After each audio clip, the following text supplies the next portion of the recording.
Michael Turner pulled his heavy coat tighter as he stepped into the icy December night. Snowflakes drifted lazily from the sky, glowing under the yellow haze of the street lamps, and the sound of distant church bells carried through the air. It was Christmas Eve, but for Michael, it was just another night shift at the security company. He muttered to himself as he fished his car keys from his pocket, trying to ignore the dull ache in his chest that always arrived with the holidays.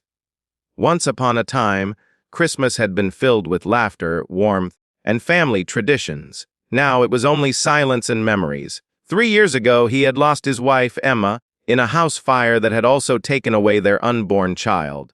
The grief had consumed him so completely that even the thought of celebrating Christmas felt like betrayal. Since then, December 24th had been reduced to a date on the calendar, a reminder of everything he no longer had. As he walked past the dumpsters behind his apartment complex, Michael slowed down. Something moved in the shadows. At first he thought it might be a stray cat rummaging through the trash for scraps, but the movement was too deliberate, too careful. He squinted through the falling snow, his breath forming clouds in the frigid air, and his heart nearly stopped. There, crouched beside a torn garbage bag, was a little girl. She couldn't have been more than 8 years old. Her thin arms trembled as she dug through the mess, pulling out half a sandwich wrapped in dirty paper. She brushed the crumbs with her small hands and held it to her chest as though it were the most valuable thing in the world. Michael's feet moved before his mind caught up. "Hey there," he said softly, not wanting to frighten her. The girl's head snapped up instantly. Her eyes, large, dark, and filled with fear, locked onto his. She froze like a cornered animal, clutching the sandwich tighter. Her clothes were thin and torn, a faded hoodie that hung loosely over her small frame, and shoes with holes at the toes. Snowflakes clung to her uncombed hair. "It's okay," Michael continued gently, raising one hand to show he meant no harm. "I'm not going to hurt you." The little girl stared at him for a long moment, then lowered her gaze as if deciding whether to run. Finally, in a voice so small it was almost swallowed by the wind, she whispered, "Please don't make me go." Michael's chest tightened. "I won't," he said. "I just want to make sure you're safe. What's your name?" She hesitated, her lips trembling, before whispering, "Lila, Lila." Michael repeated softly, kneeling to her level. "That's a beautiful name. My name's Michael." He paused, noticing how thin she was, how red her fingers had become from the cold. "Are you looking for something specific in there?" The girl nodded faintly and held up the sandwich as if answering his question. "Food," she said, her voice breaking. The single word hit Michael like a blow to the stomach. No child should be searching for food in a dumpster. Not on Christmas Eve. Not ever.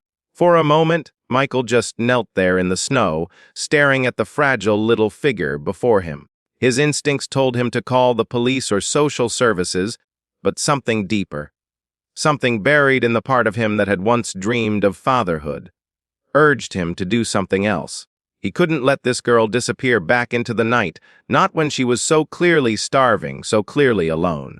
"Leela," he said softly, "you don't need to be out here in the cold. My apartment is just over there. It's warm, and I can make you something to eat. Would you like that?" The girl's eyes darted toward the building, then back at him with suspicion. She didn't move. He could see the battle playing out inside her. Desperation against mistrust, hunger against fear. Adults had failed her before. She carried that truth in her posture, in the way she clutched the stale sandwich like it was a shield. Michael removed his glove slowly and extended his hand, palm open. "You don't have to trust me right away," he said, "but I promise you, I won't hurt you. And you don't have to sleep outside tonight. Not while I'm here." Snow fell heavier now, dusting her tangled hair and his outstretched hand. Finally, with hesitation so sharp it broke his heart, Leela shuffled forward. She didn't take his hand, but she followed him. That was enough. Inside his apartment, the warmth wrapped around them both. Michael flicked on the lights, revealing a small but tidy space. It was functional, almost bare. No Christmas tree, no decorations, no photographs. The walls told the story of a man who had stopped living long ago. But as he glanced at Leela staring wide-eyed at the heater vent, her hands stretched toward it as if touching magic, he saw his home through her eyes. It wasn't much, but to her, it was everything. "Sit here," Michael said gently, pulling a chair out from the kitchen table. Leela obeyed, still hugging the sandwich. Michael set about heating leftover soup from the fridge and making a grilled cheese sandwich. The smell filled the room, warm and comforting, and he saw her eyes widen with cautious hope. When he placed the bowl and plate before her, she stared at the food as if waiting for it to disappear. "It's real," Michael said, sitting across from her. "Go ahead." Slowly, carefully, she began to eat.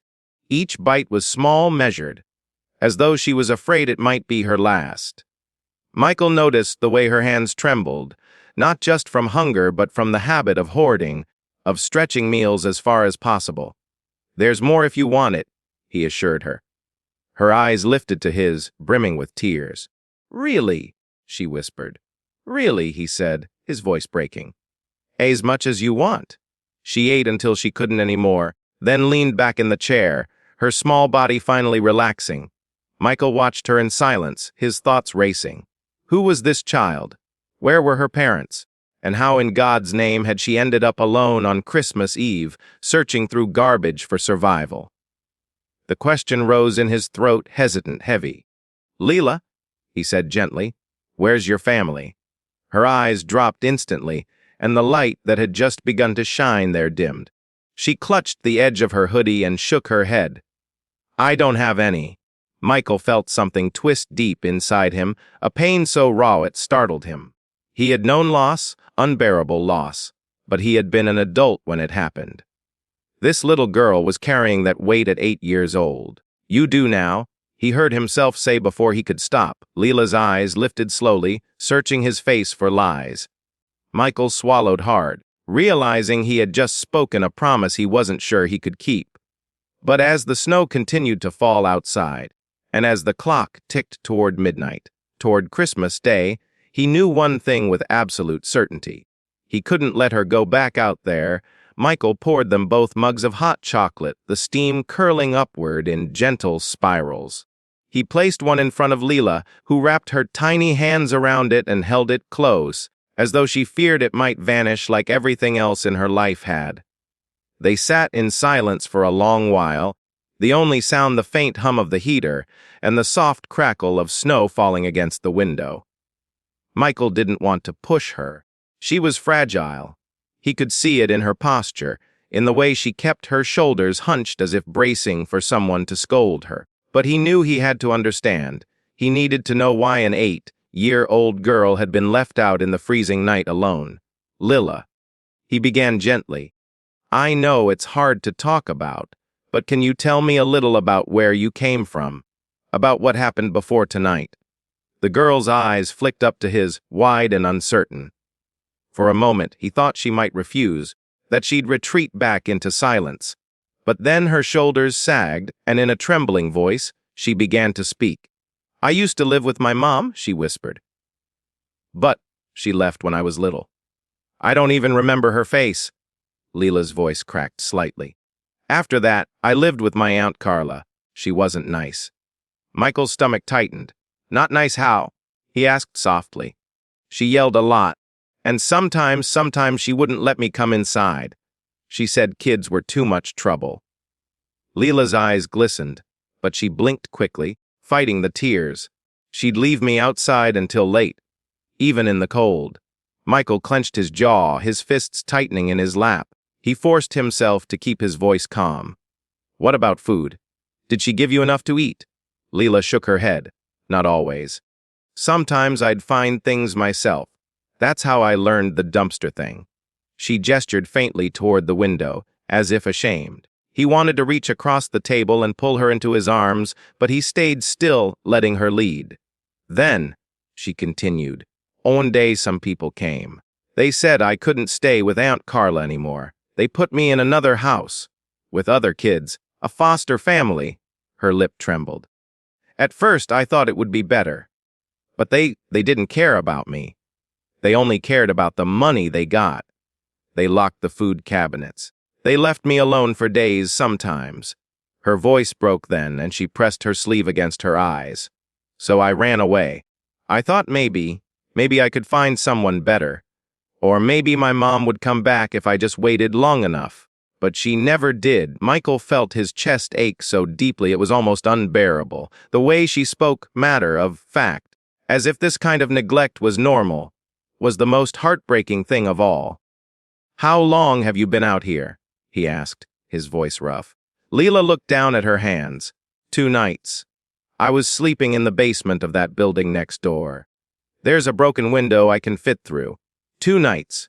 2 nights in the bitter December cold. Michael rubbed a hand over his face, trying to mask the anger and sorrow boiling inside him. This child had been passed from one neglectful home to another, abandoned by the very people who should have protected her. "You're safe now," he said finally, his voice steady though his heart was breaking. "You don't have to sleep outside anymore." Her eyes lifted to his once more, wary, hopeful, desperate all at once. "You won't send me back." "To them?" Michael shook his head, speaking before doubt could creep in. "No, Leela. I won't send you back. Not tonight. Not ever, if I can help it." For the first time, her expression softened. The faintest flicker of trust appeared in her eyes, fragile as glass. She nodded slowly, then sipped her hot chocolate again, holding it close like a lifeline. Michael leaned back in his chair, realizing the truth that had just settled on him. He couldn't let her go. This wasn't just a child in need of shelter, it was a child who needed him. And maybe, just maybe, he needed her too. That night, after Leela had finished her meal and curled up on the couch with a blanket, Michael sat in the armchair across from her, unable to look away. Her tiny frame looked so fragile against the cushions, her breath shallow but steady, her small hands still clutching the edge of the blanket as if afraid someone might pull it away. For a long time, he simply watched her, the flicker of the streetlights casting shadows across her face. A strange ache settled in his chest, an ache he hadn't felt in years. The kind of ache that comes when a heart, long frozen, begins to thaw. Memories stirred inside him, unbidden, pulling him back 3 years to the day his world had collapsed. He had been a firefighter then, proud of his work, proud of the life he was building with his wife, Emma. She had been everything he wasn't. Bright, optimistic, always finding reasons to celebrate even the smallest of things. Their apartment had been filled with laughter. With the scent of fresh flowers she insisted on buying every Friday, with the sound of her humming as she cooked. And then there had been the greatest joy of all, Emma's pregnancy. They had painted the nursery together, soft green walls and little wooden stars on the ceiling. Michael had stood in that room, his hands resting on Emma's growing belly, imagining the life that awaited them, a family, a future. But fate had been merciless. On a bitter March night, Michael had been working late when the fire call came in. An apartment blaze, nothing unusual, until he realized it was his building. Panic had clawed at his throat as he raced through smoke and flames, calling Emma's name. He had found her, but the smoke had already done its damage. The paramedics had tried, their faces grim, their words gentle but devastating. Emma was gone, and with her their unborn daughter. Michael had left the fire department soon after. He couldn't stand the sirens, the smoke, the smell of ash that clung to everything. He had moved into a smaller apartment, taken a job as a night security guard. Quiet, solitary, requiring little more than showing up. His friends had stopped calling after a while. His family gave him space, too much space, because he made it clear he wanted to be left alone. He had built walls so high no one could climb them. No one was supposed to. But tonight, as he watched Leela stir in her sleep, he felt those walls cracking. The sight of her shivering outside in the snow, her tiny voice whispering that she had no family, had broken through the barriers he had so carefully constructed. Her pain mirrored his own. She had lost everything before she even had the chance to build it. He had lost everything after believing he finally had it all. 2 broken souls meeting on the coldest night of the year. Michael leaned forward, resting his elbows on his knees, and pressed his hands against his face. He wasn't sure he was strong enough for this, for caring again, for risking his heart. The grief he carried was still heavy, still sharp. and yet the thought of letting Leela go back out into the night was unthinkable. He couldn't watch another child suffer the way he had. He couldn't turn away. "Emma," he whispered into the quiet room, his voice trembling. "I don't know if I can do this. But if you're out there, if you can hear me, give me the strength. Because I think maybe she needs me. And God help me, I think I need her too."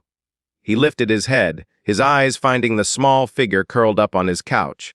And for the first time in 3 years, Michael Turner felt something other than grief. He felt purpose. Morning light slipped through the blinds in pale, golden streaks, spilling across the living room floor. Michael stirred awake in his armchair, his neck stiff from sleeping upright. For a moment he forgot where he was, why there was a blanket folded across his lap. Then he turned his head and saw her, Leela still asleep on the couch. Her small chest rose and fell steadily, her face finally free from the tension that had weighed it down the night before. For the first time since he had met her, she looked like what she was, just a child. Michael rose quietly, careful not to wake her, and moved into the kitchen. He hadn't cooked a real breakfast in years, usually coffee and whatever he could grab on the way to work. But today he found himself pulling out eggs, bread, and a skillet. The sound of sizzling butter filled the apartment, carrying with it the simple comfort of a home he had thought he would never have again. The smell must have reached her, because Leela soon stirred, blinking groggily as she sat up. Her hair stuck out in messy tufts, her hoodie rumpled, but her eyes, still clouded with caution, watched him carefully. Michael smiled faintly, setting a plate of scrambled eggs and toast on the table. "Morning, kiddo," he said gently. "Hungry." Leela hesitated, then slipped off the couch and padded barefoot toward the table. She sat down silently, eyes fixed on the food as though she was afraid it might vanish if she blinked. When Michael sat across from her, she picked up the fork and took the smallest bite, chewing slowly. "You can eat as much as you want," Michael reminded her. "There's plenty." She glanced up at him, studying his face as if searching for a trick hidden in his words. Then, cautiously, she began to eat more quickly.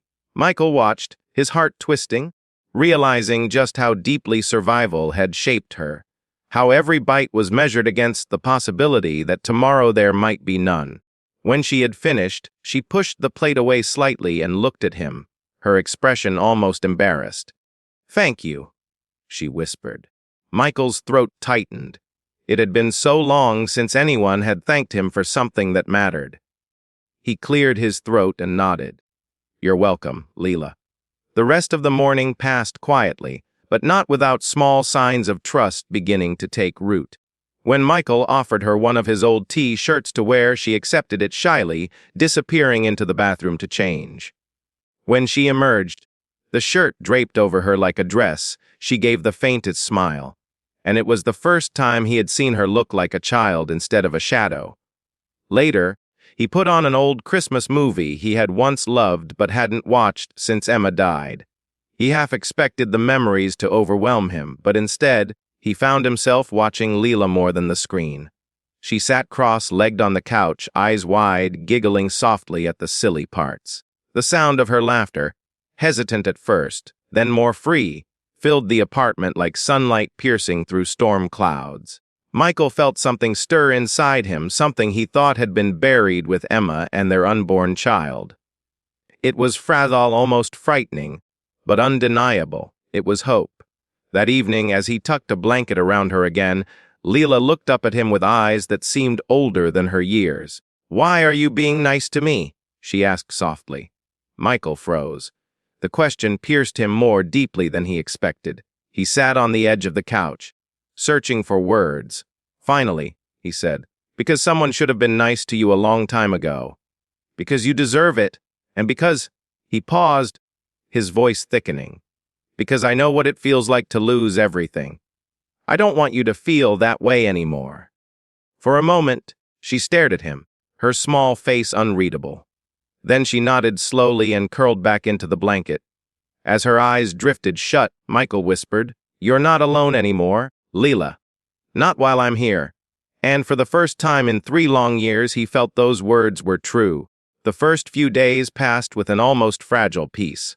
Michael found himself falling into small routines with Lila, making her breakfast, showing her how to work the remote for the TV, even walking with her down the block to pick up groceries. To anyone else, these were ordinary tasks. But to Michael, they felt extraordinary. After years of solitude, his apartment was no longer silent. There were the soft sounds of little footsteps on the floor, the faint hum of her voice when she hummed absent-mindedly, the clatter of 2 plates instead of 1 at the table. It felt like life had returned to his home. But healing was never a straight path. Michael discovered that quickly. The first sign came at night. It was nearly 3 in the morning when he jolted awake to the sound of a scream. His heart raced as he leapt from bed, rushing into the living room where Leela had been sleeping on the couch. She was thrashing beneath the blanket, tears streaking her cheeks, her small voice choking on sobs as she cried out, "Don't leave me! Please, don't leave me!" Michael knelt beside her, gently placing his hands on her shoulders. "Leela, hey, it's okay. You're safe. You're safe, sweetheart. It's just a dream." His voice cracked, the raw panic in her cries dragging him back to the night he had lost Emma. He had screamed too, begged the universe not to take her. The helplessness felt the same. Leela woke with a gasp, her eyes wide and wild, before she saw him. For a second, she recoiled as though unsure he was real. Then, slowly, her body sagged against him. "You're still here," she whispered, her voice broken. Michael pulled her into his arms, holding her tightly as if to anchor her. "Of course I'm still here. I told you. I'm not going anywhere." He rocked her gently until her sobs quieted, until her breathing slowed, until she fell back asleep in his embrace. But even after she drifted off, Michael stayed awake, staring at the ceiling. He realized then that her trust, though growing, was fragile, easily shattered, easily broken. He would have to prove himself to her again and again. The second struggle came a few days later. Michael had noticed food disappearing faster than usual. At first, he thought he was miscounting. But when he went to put away laundry in the room he had cleared out for Leela, he found the truth. Under her pillow and inside her dresser drawers were crackers, pieces of bread wrapped in napkins, even an apple tucked beneath a stack of shirts. She was hoarding food. He stood there for a long time, the sight cutting him deeply. This wasn't mischief. This was survival. Leela had learned that food wasn't always guaranteed, so she hid it, rationed it, saved it like treasure. Michael gathered the small stash and brought it to the kitchen table, waiting for her. When she walked in and saw it, her face went pale. "I'm sorry," she blurted, her voice trembling. "Please don't be mad. I didn't mean." Hey. Michael interrupted softly, crouching down to meet her gaze. "I'm not mad. Not at all." He placed his hands gently on the table, beside the food. "I just want you to know something.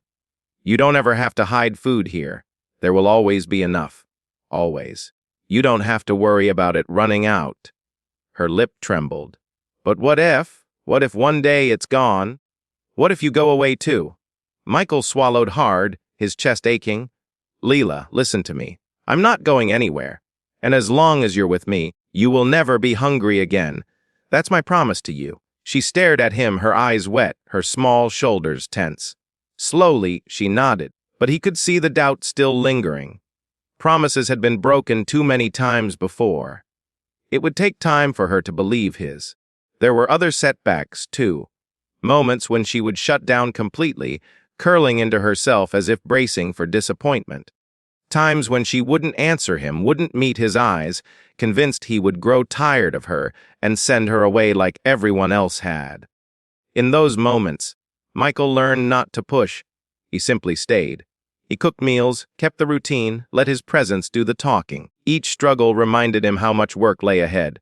But each small victory, a shared laugh, a smile, a moment where she reached for his hand without hesitation, reminded him why it was worth it.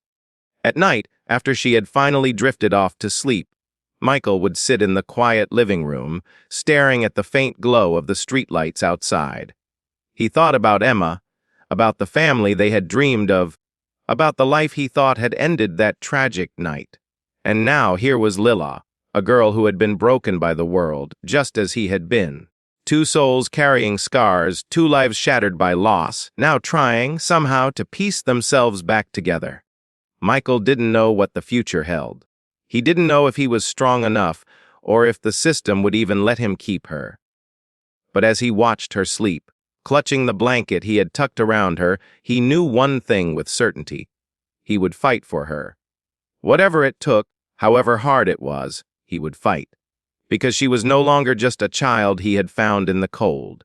She was family. The following week passed in a blur of small, tentative steps toward normalcy. Michael found himself adjusting his routines in ways he hadn't expected. He no longer stopped for takeout on his way home from work. Instead, he thought about what he could cook for Leela. He began to stock the fridge with fruit and cereal, snacks she liked but had been too shy to ask for. He even dug out the old set of coloring books and crayons Emma had once bought for the nursery, still sealed in their wrappers. When he placed them on the table one afternoon, Leela's face lit up with a wonder so pure it took his breath away. Yet, beneath the fragile layer of peace, Michael knew there was a storm waiting. He wasn't blind to reality. He couldn't just keep a child in his apartment without the world noticing. One trip to the store, one concerned neighbor, one unexpected visit from his landlord could unravel everything. And more importantly, Leela deserved more than secrecy. She deserved stability, a future, a real home. One evening after putting her to bed, Michael sat at the kitchen table staring at his phone. His thumb hovered over the screen, his chest heavy with hesitation. Calling social services felt like inviting the very people who had already failed her. But not calling meant living in constant fear of discovery, and Lila deserved better than fear. He took a deep breath and dialed. The woman on the other end spoke in a professional tone, polite but detached. Michael explained the situation, his voice tight with emotion. He expected her to thank him, to recognize the urgency of Leela's need. Instead, he was met with questions, procedures, warnings about legalities. "You cannot simply take in a child without authorization, Mr. Turner," she said firmly. "There are protocols. Emergency placement, background checks, home evaluations. It is a process." Michael clenched his jaw.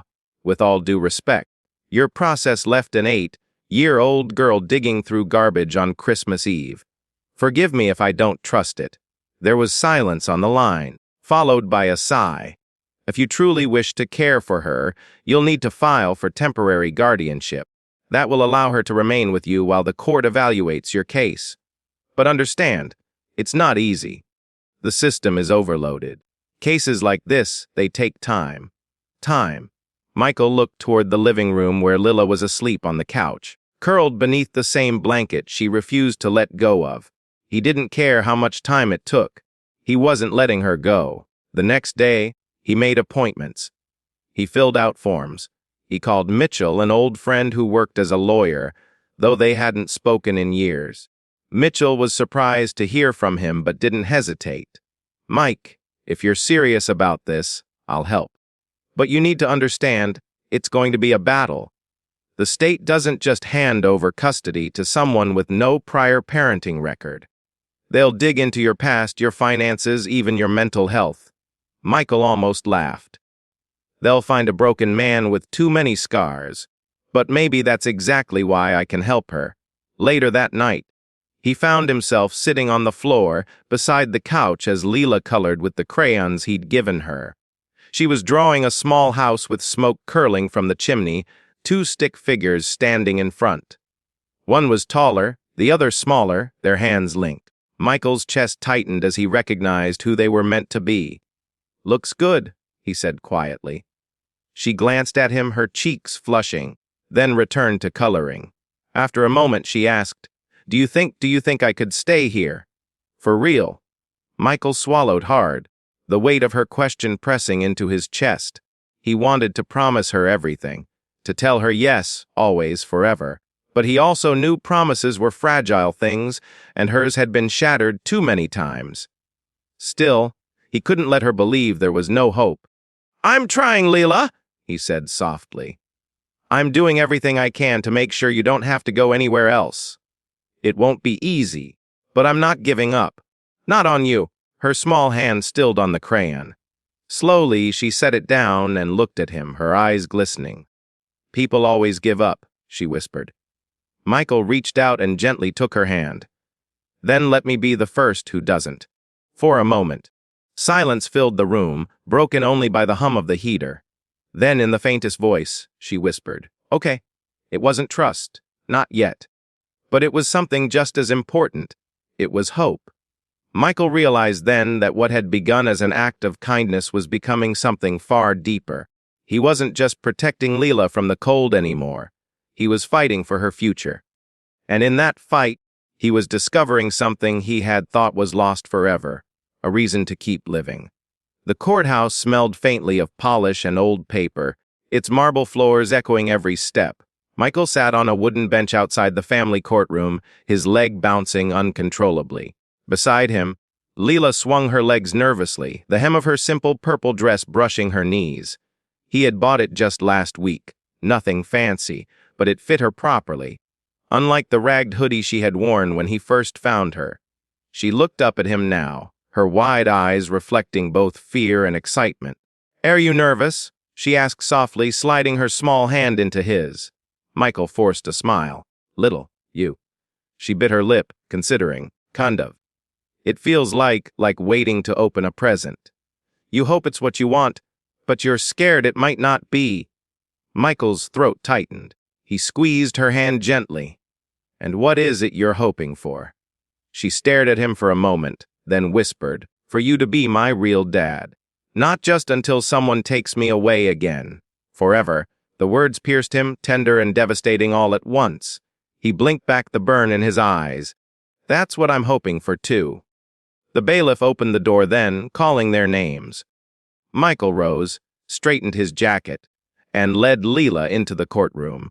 The room was stark but dignified, with rows of wooden benches and the judge's bench looming at the front. Judge Elaine Foster presided, a woman in her late 50s with sharp eyes softened by years of experience in family cases. She looked at Michael, then at Leela, with a measured expression. "Mr. Turner," she began, "we've reviewed your petition for temporary guardianship with intent to adopt. I understand you've had custody of Leela for several weeks under emergency placement. Today, we'll determine whether that arrangement can continue, or whether she should be placed elsewhere." The words stung, though Michael had expected them. Across the aisle sat a social worker, clipboard in hand, and a representative from another foster family who had expressed interest in taking Leela. Their polished appearance contrasted sharply with Michael's wary, scarred demeanor. He knew how it looked, a single man with a modest income, no history of parenting, haunted by past tragedy. On paper, he wasn't the ideal candidate. But paper didn't know Leela. The proceedings began. The social worker spoke first, outlining the concerns: Michael's limited financial resources, his solitary lifestyle, his history of trauma. "While Mr. Turner's intentions are commendable," she concluded, "we must consider what's best for the child. Stability, structure, and resources are crucial, and alternative placements may offer more of those." Michael clenched his fists under the table, fighting the urge to argue right then and there. Instead, he waited for his turn. When the judge nodded toward him, he stood, his voice steady but charged with emotion. "Your Honor, I understand what the reports say. I know I don't look perfect on paper, but I ask you to look beyond that. Leela isn't a file or a case number. She's a little girl who has been abandoned, mistreated, and let down by the very system meant to protect her. She deserves more than another placement. She deserves a home. And I want to give her that." He glanced at Leela, who was watching him with wide, tear-brimmed eyes. "I may not have much, but I can promise you this. I won't walk away. Not today, not tomorrow, not ever. She's not a responsibility to me. She's family." A murmur rippled through the courtroom. The judge studied him quietly, then turned to Leela. "Young lady, would you like to say something?" Leela froze, her small hands twisting in her lap. But then she stood, her voice surprisingly clear. "Judge Foster, Mr. Turner didn't just give me food and a place to sleep. He stayed when everyone else left. He braids my hair, even when he does it all crooked. He helps me with homework. He sits with me when I have bad dreams. He keeps his promises." She swallowed, her lip trembling. I know he's my real dad because he chose me, and he keeps choosing me every day. The courtroom fell silent. Even the Foster family's representative lowered their gaze. Judge Foster leaned back, her expression softening. She tapped her gavel lightly against the bench. Well, she said, her voice firm yet warm, in my years on this bench, I've learned that sometimes the best families are the ones we build, not the ones we're born into. Mr. Turner, Miss Leela, I hereby grant the petition for guardianship with the intent to adopt. The sound of the gavel struck like thunder in Michael's chest. His knees nearly buckled with relief. He looked down at Leela, who was grinning through tears so wide it seemed her whole face might split open. She launched herself into his arms, and he lifted her, holding her close as the reality washed over them both. We did it, she whispered into his ear. Michael's voice cracked as he held her tighter than he'd held anyone in years. No, sweetheart. We did it. For the first time in 3 years, Michael Turner felt whole again. And for the first time in her short, fragile life, Leela had a place where she truly belonged. The days that followed the court hearing felt like stepping into a brand new world. Michael couldn't stop replaying the judge's words in his head, each syllable echoing like a blessing. Guardianship with the intent to adopt. It wasn't the final step, not yet, but it was enough to lift the weight of uncertainty that had hung over them for weeks. For the first time, Michael didn't have to fear someone knocking on his door to take Leela away. For the first time, she wasn't just visiting his life. She was part of it. The change in Lila was subtle at first, but unmistakable. She began to move around the apartment as though it were hers, not a place she might be forced to leave at any moment. She decorated the corner of her room with little drawings, houses with smoke curling from chimneys, stick figures holding hands, flowers blooming in front yards. Michael hung each one carefully on the wall, treating them like priceless works of art. The sight of them made his once sterile apartment feel alive again. School started a week later. Michael walked her to the gates that first morning, her small hand clutched tightly in his. She wore a backpack almost half her size, her new sneakers squeaking on the pavement. She looked nervous, her eyes darting between the children running ahead. Michael knelt down, adjusting the strap of her bag. "You'll do great," he said gently. "And I'll be right here when the bell rings." She studied him for a long moment before whispering, "You promise?" Michael's chest tightened.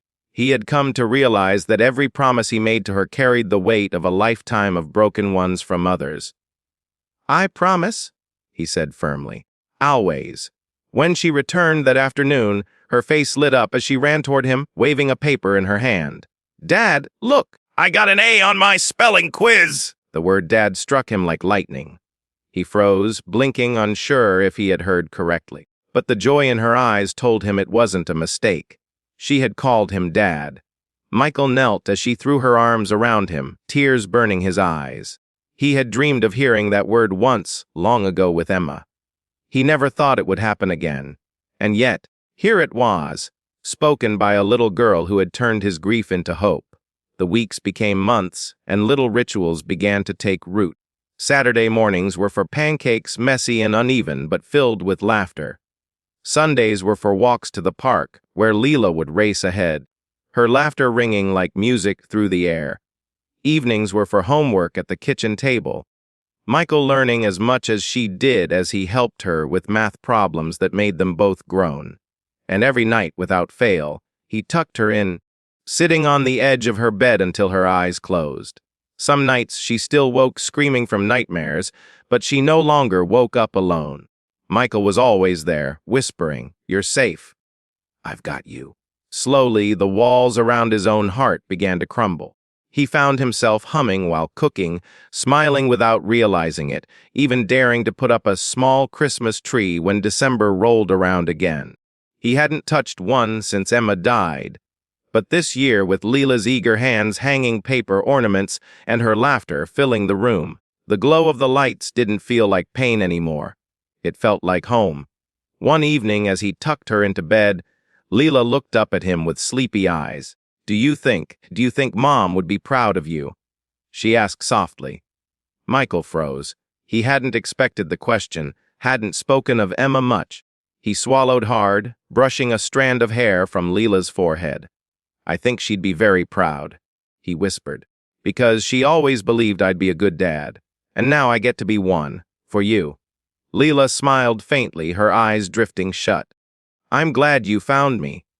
Michael sat there long after she fell asleep, his heart aching in a way that wasn't painful anymore, but full, aching because it had finally remembered how to love. This was their new beginning. Two broken lives stitched together by trust, by choice, by love. And for the first time in years, Michael believed in tomorrow. Snow was falling again, soft and steady, blanketing the city in silence.